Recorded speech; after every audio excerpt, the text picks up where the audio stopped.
चला करूयात हिरव्या मटारची अतिशय स्वादिष्ट आणि वेगळ्या चवीची भन्नाट उसळ।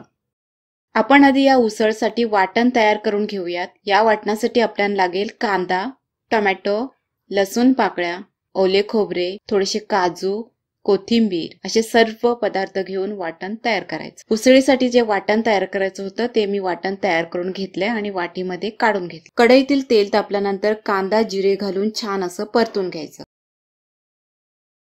त्यामध्ये तयार केलेले वाटण घालायचं आणि हे जे वाटण आहे ते तेलामध्ये तेल सुटेपर्यंत चांगलं परतून घ्यायचं, कारण की हे वाटण आपण कच्चं घेतलेलं आहे आणि हे जर का वाटण आपण कमी परतलं किंवा कच्चं राहिलं तर उसळीची चव बिघडू शकते।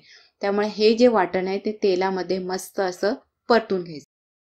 वाटण मस्त परतल्यानंतर त्यात लाल मसाला, हळद, सब्जी मसाला घालायचा आणि सर्व मसाले घालून पुन्हा सर्व मिश्रण 2 मिनिटांसाठी परतून घ्यायचं।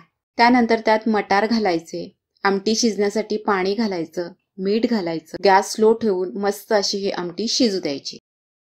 तयार आहे आपली वाटण घालून तयार केलेली मस्त अशी स्वादिष्ट मटारची उसळ। हिरव्या मटारची उसळ हा खूपच सोपा आणि स्वादिष्ट पर्याय आहे, ट्राय करा। रेसिपी पाहिल्याबद्दल थँक्यू। अशा जेवणासाठी लागणाऱ्या रेसिपीज यापुढे येत राहतील